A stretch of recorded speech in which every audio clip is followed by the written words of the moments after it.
नमस्कार दोस्तों, मैं रवि आपका स्वागत करता हूं हमारे चैनल बैकबेंचर्स एरिना पर। तो चलिए हमारा पार्ट 2 देखते हैं, जो कि हम लोग कंपार्टमेंट सीरीज में डिटरमिनेंट्स टॉपिक के लिए देख रहे हैं।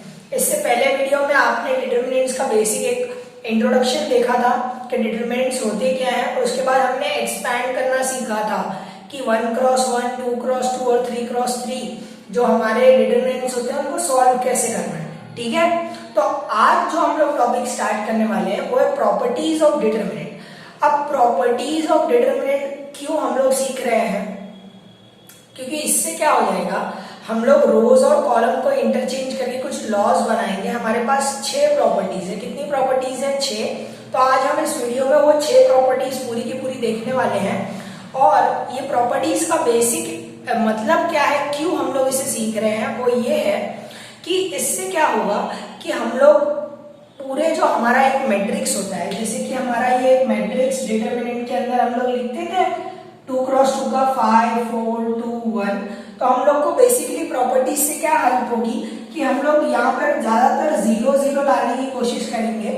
जीरोस लाके हमारा मैट्रिक्स आसानी से सॉल्व हो जाए। ये हमारा बेसिक सा मतलब है इस टॉपिक को सीखने का। क्लियर है? तो चलिए टाइम वेस्ट किए बिना वो टॉपिक स्टार्ट करते हैं। तो चलिए फिर स्टार्ट करते हैं हमारी प्रॉपर्टी नंबर 1। तो प्रॉपर्टी नंबर 1 हमारी क्या है, the value of a determinant remains unchanged if it rows and columns are interchange. बोलने का मतलब क्या है कि अगर मैं जैसे अभी दिखाता हूँ एग्जाम्पल में आपको समझाता हूँ। तो एग्जाम्पल हम लोग अभी 2x2 मैट्रिक्स का ले रहे हैं। आप चाहे तो कोई भी ले सकते हैं, 3x3 भी करेंगे तो यही आंसर आएगा। तो 2x2 मैट्रिक्स कैसे लिख रहा हूं, जैसे कि मैंने कहा ये A1 था, ये A2 था, ये B1 था, ये B2 था। तो ये हमारी पहली रो है, ये हमारी दूसरी रो है। क्लियर है? तो हम लोग क्या करेंगे, इंटरचेंज करने वाले इन्हीं रोज को कॉलम में।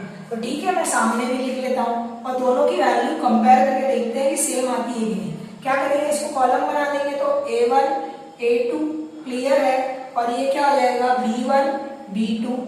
समझ में आया आपको? इंटरचेंज का मतलब समझ में आया कि जितने भी रोज है उनको कॉलम बना दिया। ठीक है, तो आपको दोनों में से एक करना है, या तो कॉलम्स को रोज में बदलना है या फिर रोज को कॉलम में बदलना है। ठीक है, चलिए इसका आंसर कैसे लाएंगे, आपको याद ही होगा। कैसे सॉल्व कर देते, क्रॉस मतलब डायगोनल एलिमेंट्स मल्टीप्लाइड, बीच में माइनस। तो क्या होगा, A1 B2 minus A2 B1। Clear है? इसका यही आंसर होगा कि नहीं होगा, आप सबको पता है, वैल्यूज पुट करके आप देख सकते हैं। फिर यहाँ वाला बताइए, चलिए इस वाले में क्या होगा, ये वाला A1 cross B2, B1 cross A2, बीच में माइनस। तो क्या होगा, A1 B2 minus A2 B1। Clear है? तो अब दोनों जगह देखिए, यहाँ पे A1 B2, A1 B2, A2 B1, A2 B1 और माइनस माइनस। तो आंसर क्या होगा, सेम होगा। क्लियर है? तो इसका मतलब क्या होता है कि अगर मैं किसी भी डिटरमिनेंट में क्या कर रहा हूँ, रोज को कॉलम में चेंज कर दे रहा हूँ, तो प्रॉपर्टी क्या रहेगी, सेम रहेगी। मतलब उसकी वैल्यू क्या होगी, value of determinant remains same. Clear है फ्रेंड्स? तो ये हमारी पहली प्रॉपर्टी थी। ऐसे ही आपको और 5 प्रॉपर्टीज बताऊंगा, बहुत ही इजी है। आपको खाली याद क्या रखना है, यही वाली लाइन, क्या ये वाली लाइन पूरी, कि the value of determinant remains unchanged if it rows and columns are interchange. आपको इसके प्रॉपर्टी के ऊपर क्वेश्चंस कैसे पूछे जाएंगे कि prove property number 1, the value of determinant remains unchanged if it rows and columns are interchange. Clear है? तो आप ऐसा एक एग्जांपल देके वैल्यूज सेम बताकर कह सकते हैं ना कि वैल्यूज रिमेन कांस्टेंट। ठीक है, तो चलिए नेक्स्ट प्रॉपर्टी देखते हैं हम। फ्रेंड्स, नेक्स्ट प्रॉपर्टी स्टार्ट करने से पहले मैं आपको एक नोट वाला पार्ट देना चाहूंगा, बहुत इंपॉर्टेंट है, ध्यान में रखिएगा। एमसीक्यूज में पूछा जाता है, ये आपका एक एमसीक्यू भी हो सकता है आपके पेपर के लिए। तो मैं क्या कह रहा हूं, अभी आपने देखा था, क्या देखा था कि हमने क्या कहा था, the value of the determinant remains unchanged if it rows are interchange into columns. मतलब क्या हुआ कि आपको मैट्रिसेस टॉपिक में ट्रांसपोज ऑफ अ मैट्रिक्स निकाला था, वो याद है? अगर नहीं वीडियो देखा है तो हमने नीचे डिस्क्रिप्शन बॉक्स में प्लेलिस्ट का लिंक दिया है मैट्रिसेस का, आप वहां से जाकर वो लिंक पर क्लिक करके हमारी मैट्रिसेस का पूरा वो प्लेलिस्ट देख सकते हैं। क्लियर है फ्रेंड्स?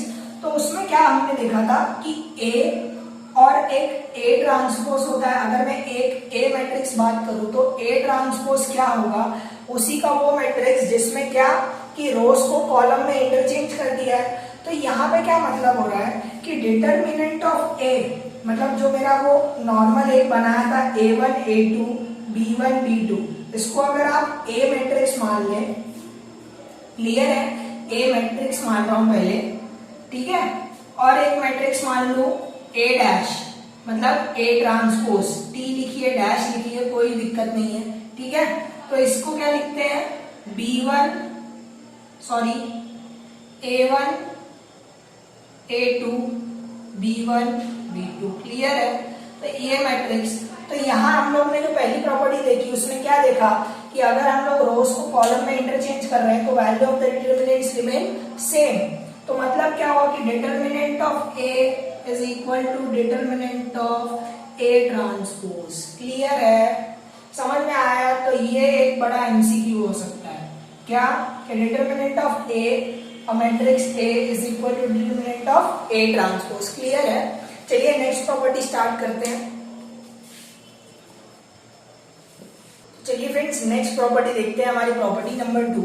तो प्रॉपर्टी नंबर 2 क्या कहती है कि एनी टू रोज और columns are interchange then the sign of determinant changes, मतलब कि अगर कोई दो रो या फिर कोई दो कॉलम उनकी मैंने अगर पोजीशन चेंज की एक मैट्रिक्स में, तो जो मैट्रिक्स है डिटर्मिनेंट है उसका साइन क्या होगा, चेंज हो जाएगा, क्लियर है। तो चलिए एग्जांपल से समझते हैं, हमें ऐसे वर्ड्स में समझ में नहीं आता है तो एग्जांपल से समझते हैं। तो एग्जांपल क्या ले रहा हूं मैं, जैसे कि मैंने बात की 3x3 डिटर्मिनेंट है, तो A1 A2 A3, क्लियर है, B1 B2 B3 और C1 C2 C3, ये सारे मेरे एलिमेंट्स है जो कि डिटर्मिनेंट में है, ये 3x3 का है, क्लियर है, समझ में आया। 3x3 इसलिए ले रहा हूं ताकि टू रोज और वो कॉलम वाला बात समझ में आ जाए। अगर 2x2 लेते तो आपके दो ही रो और दो ही कॉलम होते, तो वो सीधा आपको पहली वाली प्रॉपर्टी मिल जाती, ठीक है। तो थर्ड वाली प्रॉपर्टी किसमें अप्लाई होगी,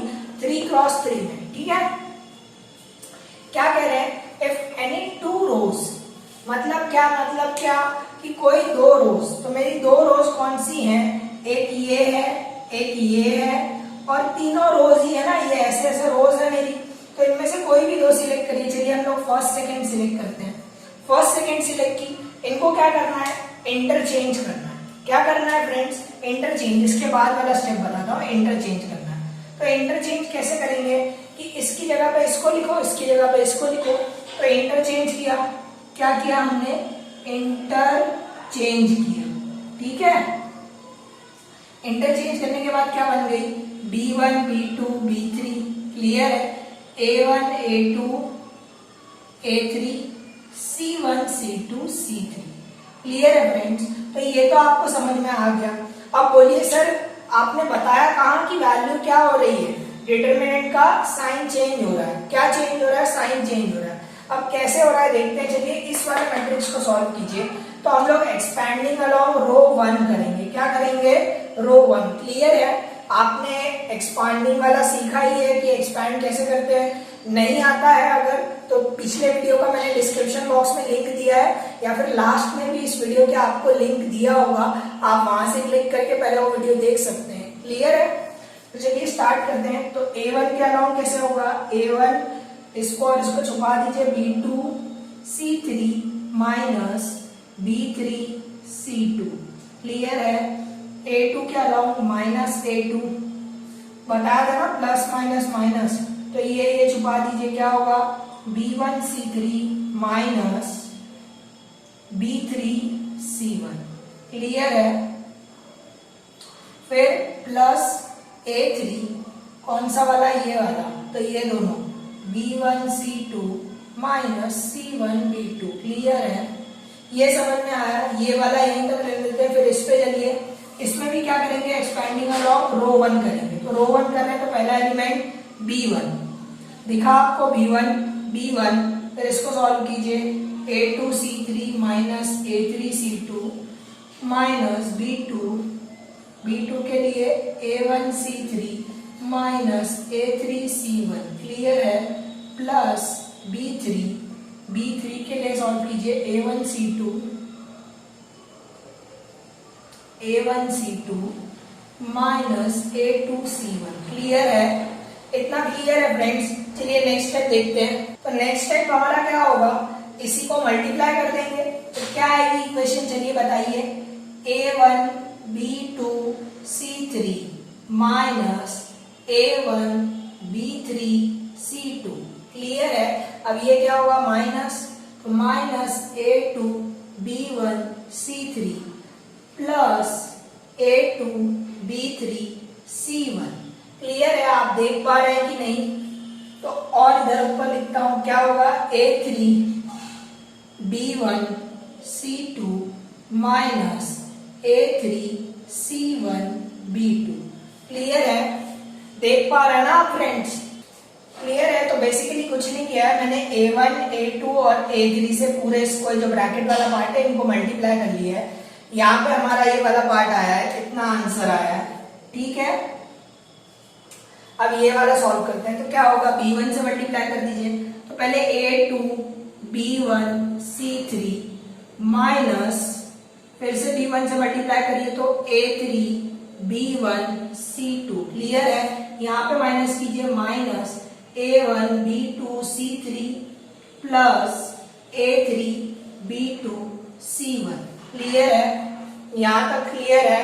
अब लास्ट वाला, इसका नीचे वाला पार्ट यहां लिख रहा हूं, प्लस क्या होगा A1B3C2 माइनस A2B3C1। क्लियर है? ये इतना क्लियर हुआ। अब चलिए कंपेयर करके देखते हैं कि साइन चेंज हुआ है कि नहीं चेंज हुआ है। सबसे पहले टर्म देखिए A1B2C3, यहां पर कहां आ रहा है A1B2C3, ये नेगेटिव में दिखा आपको, यहाँ पे नेगेटिव में दिख रहा है, यहाँ पे पॉजिटिव में दिख रहा है। क्लियर है? तो एक साइन चेंज हुआ। ठीक है, नेक्स्ट माइनस A1B3C2, यहाँ पे A1B3C2 पॉजिटिव। क्लियर है? तो यहाँ भी साइन चेंज हुआ है, मतलब माइनस से मल्टीप्लाई हुआ है। अब यहाँ देखिए A2B1C3 माइनस में है, यहाँ पे A2B1C3 ये प्लस में है, दिखा आपको? क्लियर है फ्रेंड्स? फिर ऐसे ये वाला भी देखिए, ये वाला A2B3C1 ये नेगेटिव है, यहाँ पे पॉजिटिव है। यहाँ पे देखिए A3B1C2 ये नेगेटिव है, यहाँ पॉजिटिव है। क्लियर है? यहाँ पे नेगेटिव है A3C1B2, यहाँ पे पॉजिटिव है। तो समझ में आया? मतलब क्या हुआ, इसी इक्वेशन को मैं अगर माइनस से मल्टीप्लाई कर दूं तो ये वाली इक्वेशन हो गई। तो इसका मतलब क्या हुआ कि डिटरमिनेंट में अगर मैं किन्हीं दो रोज को इंटरचेंज कर रहा हूं, ये दो रोज का था, आप कॉलम का भी ट्राई कर सकते हैं, जैसे कि ये वाले कॉलम को और ये वाले कॉलम को इंटरचेंज कर लीजिए और सॉल्व कर लीजिएगा। आपका ऐसा ही सेम आंसर आएगा, जिसमें क्या होगा, साइन चेंज होगा। मतलब कि अगर एक डिटरमिनेंट ये वाला है तो चेंज वाले डिटरमिनेंट का क्या होगा, माइनस इक्वल होगा। क्लियर है? तो फ्रेंड्स हमारी ये प्रॉपर्टी नंबर 2 भी कंप्लीट होती है। चलिए प्रॉपर्टी नंबर 3 देखते हैं कौन सी होगी। चलिए फ्रेंड्स स्टार्ट करते हैं हमारी property number 3। Property number 3 basically हमें क्या बताती है कि इफ एनी टू रोज और columns of a determinant are identical then the value of the determinant is 0। मतलब क्या है कि कोई भी दो रोज या फिर दो कॉलम्स अगर सेम है तो जो पूरे डिटरमिनेंट की वैल्यू होती है, जो हम लोग फाइंड करते हैं एक्सपैंड करके 3x3 में 2x2 में, वो वैल्यू क्या हो जाती है, सीधा सीधा आप 0 लिख सकते हैं, बाय प्रॉपर्टी 3 लिख सकते हैं ऑफ डिटरमिनेंट्स। क्लियर है? तो चलिए देखते हैं एग्जाम्पल कैसा होगा। अब ये अप्लाई कहाँ हो सकती है, 2x2 मैट्रिक्स में, 3x3 में, 4x4 में, पर आपको क्या करना है, अभी इस लेवल पे 3x3 तक रुक जाना है। क्लियर है? तो चलिए पहला एग्जाम्पल 3x3 का ही देखते हैं। कौन सा देखेंगे हम लोग, 3x3 का। एक 3x3 1 2 3 1 2 3। क्लियर है? और ये कुछ भी ले लीजिए 2 3 4। तो ये मेरा एक डिटरमिनेंट था जिसकी दो रोज आइडेंटिकल है, आपको दिख रही है। तो चलिए इसको सॉल्व करके प्रूफ करके दिखाएंगे। आप लोग डायरेक्ट ऐसे कह नहीं देंगे कैसे 0 है, सॉल्व करिए देखिए। तो हम क्या करेंगे, एक्सपैंडिंग अलोंग रो 1। क्लियर है? तो रो 1 के अलोंग एक्सपैंड कर रहा हूं, तो 1 पहला एलिमेंट, 2 4 8 माइनस 3 3 9। क्लियर है, समझ में आया। क्रेस क्रॉस ये तो आपको पता ही है ना, नहीं देखा है वीडियो डिस्क्रिप्शन बॉक्स में लिंक है, जाइए पहले वो वीडियो देखिए फिर ये वीडियो देखिए। क्लियर है। सेकेंड वाला तो 2 - 2 क्लियर है, तो ये वाली और ये वाली को छोड़ दीजिए, 4 1 जा 4 -3 2 जा 6 क्लियर है, प्लस 3 के लिए 1 3 जा 3 -2 2 जा 4 क्लियर है। अब देखिए क्या आएगा यहाँ पे वैल्यू -1, यहाँ क्या आएगी -2 इंटू -2 क्लियर है, ये क्या होगा -3, तो ये कितना हो जाएगा -1 माइनस माइनस प्लस 4 -3 वैल्यू क्या है 0।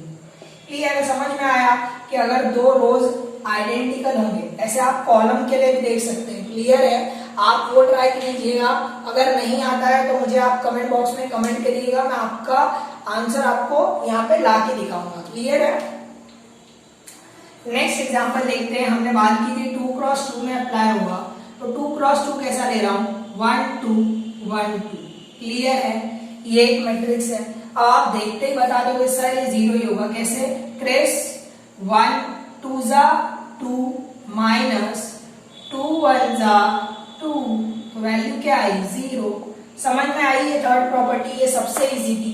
तो अभी तक कौन सी 3 प्रॉपर्टीज देखी हैं, अगर मैं रोज को कॉलम में इंटरचेंज कर दूं, जितनी भी रोज हैं उनको अगर कॉलम में इंटरचेंज कर दूं तो डिटरमिनेंट की वैल्यू क्या रहेगी सेम रहेगी, कोई चेंज नहीं रहेगा। अगर मैं किन्हीं दो रोज को, इन दो रोज को ही इंटरचेंज करूं, सेम नहीं होंगी वो, उन्हीं को अगर मैं इंटरचेंज करूं तो वैल्यू क्या होगी डिटरमिनेंट का, खाली साइन चेंज होगा, वैल्यू सेम होगी। क्लियर है। ऐसे ही अगर मैं थर्ड वाला देखूं तो क्या था, if any 2 rows or columns of a determinant are identical, identical मतलब क्या, एकदम से सेम, अगर 1 है तो 1 2 है तो 2 क्लियर है, then the value of the determinant is 0। Clear है। चलिए फोर्थ प्रॉपर्टी देखते हैं फटाक से। चलिए फ्रेंड्स प्रॉपर्टी नंबर 4 स्टार्ट करते हैं। फोर्थ प्रॉपर्टी हमारी क्या कहती है कि if each element of a row और कॉलम, मतलब क्या बात कर रहा हूं, किसी एक रो या फिर एक कॉलम की हर एक एलिमेंट को हमने किसी एक कांस्टेंट k से मल्टीप्लाई किया है। अब वो k की जगह कुछ भी हो सकता है, जैसे आप 2 से मल्टीप्लाई करते हैं, 3 से मल्टीप्लाई करते हैं, तब क्या होता है its value gets multiplied by k, मतलब उस पूरे डिटरमिनेंट की वैल्यू क्या हो जाती है मल्टीप्लाइड बाय k। कैसे होगी चलिए एग्जांपल देखते हैं, बहुत इजी है। हम लोग अभी पहले 2 क्रॉस 2 के लिए देख रहे हैं, मतलब 2 रोज 2 कॉलम वाले डिटरमिनेंट के लिए। क्लियर है, 2 रो 2 कॉलम वाला डिटरमिनेंट ले लेते हैं, कौन सा लेंगे 2 3 4 5। क्लियर है, ये मेरा एक डिटरमिनेंट है, इसको सॉल्व करिए। चलिए 2 5 जा 10 माइनस 4 3 जा 12, तो वैल्यू क्या आई -2 आई। क्लियर है, -2 आई। अब मैं एक रो को, किसी भी एक रो को क्या कर रहा हूं कांस्टेंट से मल्टीप्लाई कर रहा हूं। देखिएगा कांस्टेंट से मल्टीप्लाई करने में चेंज क्या आएगा 2k 3k नेक्स्ट 4 5। चलिए इसको भी सॉल्व कीजिए, तो ये क्या हो जाएगा 2 5 जा 10k माइनस 4 3 जा 12k, तो आंसर क्या बचा -2k। अब आप इस वैल्यू को और इस वैल्यू को देखिए, चेंज क्या है, खाली ये वैल्यू किससे मल्टीप्लाई हो गई है k से, मतलब आंसर जो वैल्यू होती है डिटरमिनेंट की वो भी किससे मल्टीप्लाइड हो जाएगी k से।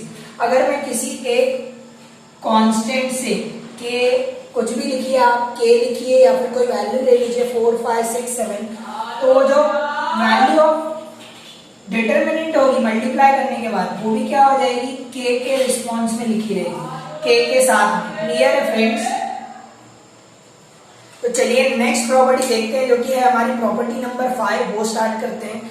आप इसको 3 क्रॉस 3 के लिए भी ट्राई कर सकते हैं, 3 क्रॉस 3 ट्राई करिएगा, अगर आंसर नहीं आता है तो मुझे आप कमेंट बॉक्स में कमेंट करके बताइएगा। ठीक है फ्रेंड, चलिए फ्रेंड स्टार्ट करते हैं हमारी प्रॉपर्टी नंबर 5। अभी आपने प्रॉपर्टी नंबर 4 देखी थी, उसमें हमने क्या देखा था कि अगर मैं किसी भी एक रो को या फिर एक कॉलम को किसी भी कांस्टेंट से मल्टीप्लाई कर रहा हूं, जैसे कि k, तो पूरे डिटरमिनेंट क्या हो जाता है k से उसकी वैल्यू मल्टीप्लाई हो जाती है। ठीक है, मतलब हम लोग मल्टीप्लाई तो एक ही रो में कर रहे हैं, पर जब एक्सपैंड करेंगे तो उसकी वजह से क्या होगा, पूरी जो वैल्यू होगी वो k के मल्टीपल्स में आएगी। क्लियर है, देखा था हमने।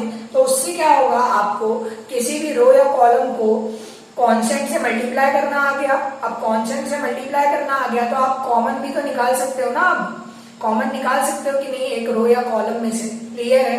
तो अब फिफ्थ वाला प्रॉपर्टी देखते हैं। फिफ्थ प्रॉपर्टी क्या बोलती है कि if some or all the elements, अब आप मैं लाइन कर रहा हूं, ध्यान दीजिएगा, if some or all the elements of a row और column are expressed as sum of two और मोर टर्म्स। मतलब बोला कैसे है, एग्जाम्पल देखिए यहाँ पर, एक मैट्रिक्स था, क्लियर है, 3x3 ले रहा हूं, तो a1 प्लस लैम्बडा 1, इसका मतलब क्या हुआ, ये साइन को हम लोग लैम्बडा बोलते हैं। क्लियर है, LAMDA लैम्बडा। क्लियर है, ये क्लियर है। तो ये लैम्बडा 1 और एक हो गया A2 प्लस लैम्बडा 2 और A3 प्लस लैम्बडा 3। क्लियर है। ऐसा एक मैट्रिक्स है, नीचे B1 है, B2 है, B3 है, C1 है, C2 है, C3 है। क्लियर है। तो उन लोगों का कहने का क्या मतलब था कि इफ सम और ऑल, अब सम मतलब क्या, मैंने खाली रो 1 में किया, आप चाहे तो पूरे में कर सकते थे इसको, लैम्बडा 1 लैम्बडा 2 लैम्बडा 3 यहाँ सब जगह दे सकते थे, तो कॉमन बाहर आ जाता वैसे तो हम लोग क्या कर रहे हैं, एक ही रो के लिए अभी देख रहे हैं। आप दूसरा वाला एग्जाम्पल खुद सॉल्व कर लेंगे इसके बाद। तो क्या कहा गया था कि sum of all the elements of a row और कॉलम, तो हमने एक ही रो में अप्लाई किया, आप कॉलम में भी अप्लाई करके ट्राई कर सकते हो। Are expressed as sum of two और मोर टर्म्स, यहाँ पे लिख रहे हैं 2 टर्म्स हैं, तो इससे ज्यादा भी हो सकता है। क्लियर है, 3 टर्म्स भी हो सकते हैं, तो उसका भी एग्जाम्पल बाद में आप करके खुद ही देख सकते हैं। Then the determinant can be expressed as sum of two और मोर टर्म्स। क्या कहा गया, मतलब क्या है कि ये डिटरमिनेंट कैसे लिख सकते हैं हम लोग, कैसे लिख सकते हैं, ऐसे लिख सकते हैं। कैसे लिख सकते हैं, A1 A2 A3 B1 B2 B3 C1 C2 C3। Clear है, plus lambda 1 lambda 2 lambda 3 B1 B2 B3 C1 C2 C3। Clear है। तो इस डिटरमिनेंट को मैं ऐसा लिख सकता हूँ, कैसा लिख सकता हूँ कि 2 डिटरमिनेंट के सम में लिख सकता हूँ। यहाँ पे 2 वैल्यूज थी इसलिए 2 डिटरमिनेंट्स आए। अगर इसी के साथ मैं K3 कर दूं ऐसे, तो क्या होगा, एक K3 वाला भी मैट्रिक्स आएगा, डिटरमिनेंट आएगा। क्लियर है फ्रेंड्स। तो अभी के लिए इस K3 को ध्यान में मत रखिए, तो इनका बोलने का इस प्रॉपर्टी का मतलब यही है। क्लियर है। तो अगर आप इसको सॉल्व करना स्टार्ट करेंगे, तो एक्सपैंडिंग अलोंग रो 1 करता हूँ, क्या कर रहा हूँ, एक्सपैंडिंग अलोंग रो 1 कर रहा हूँ। कैसे होगा, A1 लैम्बडा 1, क्लियर है, ये वाला पार्ट, तो ये और ये भूल जाइए, क्या बचा, B2 C3 minus C2 B3। Clear है, ये minus A2 plus lambda 2। Clear है। इसका क्या होगा, बीच वाले रो और फर्स्ट, बीच वाले कॉलम और फर्स्ट रो को भूल जाइए, B1 C3 minus C1 B3। Clear है। प्लस प्लस क्या होगा इस थर्ड वाले के लिए, अब थर्ड वाला A3 लैम्बडा 3 मल्टीप्लाइड बाय, इसको और इसको भूल जाइए, B1 C2 minus B2 C1। Clear है। तो अगर आप ध्यान देंगे तो आप नॉर्मल जो एक मैट्रिक्स चूज करते हैं, जैसे ये वाला बात कर लीजिए, तो इसको जब एक्सपैंड करेंगे तो वैल्यू क्या होती है, यहाँ पर देखिए, यही A1 रहेगा, ये पार्ट तो सेम रहने वाला है, उसमें ये सारे पार्ट तो सेम रहेंगे, बस वैल्यूज क्या रहेंगी, एक A3 रहेगी, एक A2 रहेगी, माइनस माइनस ही रहेगा। तो अगर आप इन दोनों को भी एक्सपैंड करेंगे अलोंग रो 1, तो आप देखेंगे कि इन दोनों की वैल्यू क्या आएगी, सेम आएगी। कैसे सेम आएगी, अब मैं इसको ऐसे भी तो लिख सकता हूँ ना, एक बार A1 के साथ लिखूं, एक बार लैम्बडा 1 के साथ लिखूं, तो दोनों के लिए अलग अलग मिल जाएगा। क्लियर है। तो इसी से हमारी प्रॉपर्टी नंबर 5 भी प्रूव हो जाती है, क्या, कि अगर कोई भी some or all the values of element are multiplied are expressed as a sum, तो जो डिटरमिनेंट है, जो फाइनल डिटरमिनेंट आता है, वो भी कैसे रिप्रेजेंट हो सकते हैं, as a sum of 2 determinants. Clear है। जो वैल्यूज चेंज हो रही है उनको चेंज करिएगा, नहीं तो सेम वैल्यूज लिखिएगा। क्लियर है, समझ में आया फ्रेंड्स। चलिए सिक्स्थ प्रॉपर्टी पे जंप करते हैं। ये प्रॉपर्टी आपको अभी प्रूव करने में, जो आपकी एक्सरसाइज है अपकमिंग, उसको प्रूव करने के लिए बहुत हेल्पफुल होगी। चलिए फ्रेंड्स स्टार्ट करते हैं हमारी लास्ट वाली प्रॉपर्टी। अब ये लास्ट प्रॉपर्टी क्या कहती है कि ईच एलिमेंट, क्या कह रहा हूं, each element of any row और कॉलम, मतलब एक सिंगल रो या कॉलम का हर एक element of a determinant equi multiplies of corresponding element of other row of column are added then the value of the determinant remains same। अब ये बहुत confusing है लाइन में, समझ रहा हूँ आपको समझ नहीं आई होगी। तो मैं क्या कह रहा हूँ कि क्या मतलब है कि अगर एक डिटरमिनेंट, प्रॉपर्टी नंबर 6 क्या है अब आप यहाँ पे समझिएगा।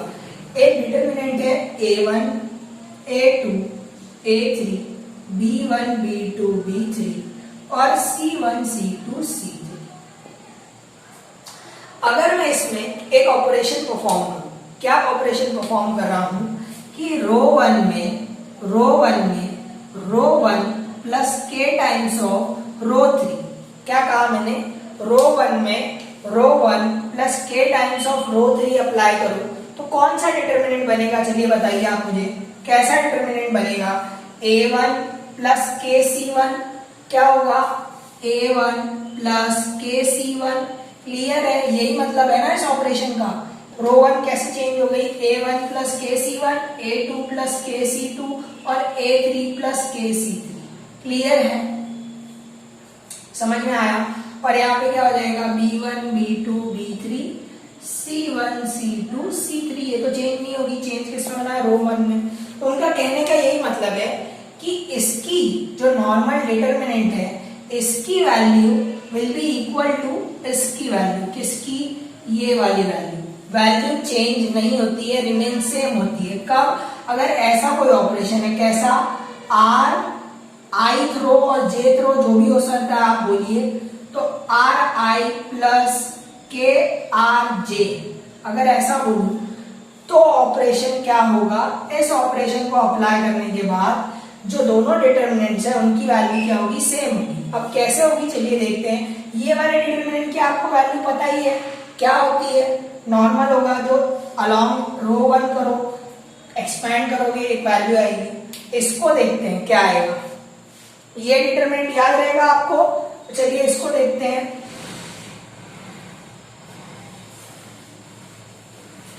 तो मेरा बेसिक जो पहला डिटरमिनेंट है यहां लिख ले रहा हूं, क्या है, A1 A2 A3 B1 B2 B3 C1 C2 C3। Clear है, ये मेरा बेसिक डिटरमिनेंट था। अब इस वाले को सॉल्व कर रहा हूं। अभी आपने एक प्रॉपर्टी देखी थी, कौन सी, प्रॉपर्टी नंबर 5, कि अगर कोई ऐसे सम में लिखा है तो मतलब क्या है कि पूरे डिटरमिनेंट वैल्यू सम में आ सकती है। मतलब कैसी आ सकती है, A1 A2 A3 B1 B2 B3 C1 C2 C3। Clear है, plus k times of C1 k times of C2 k times of C3 B1 B2 B3 C1 C2 C3। Clear है, अभी तो प्रॉपर्टी 5 देखी ना, bye property number 5। Clear है, proof कर रहा हूं, प्रॉपर्टी से प्रूफ करूंगा।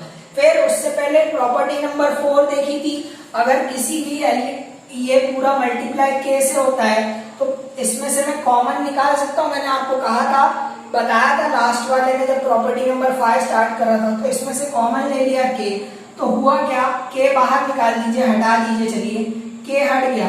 तो अब देखिएगा दो रोज सेम है, जब दो रोज सेम होती है तो डिटरमिनेंट की वैल्यू क्या होती है, 0।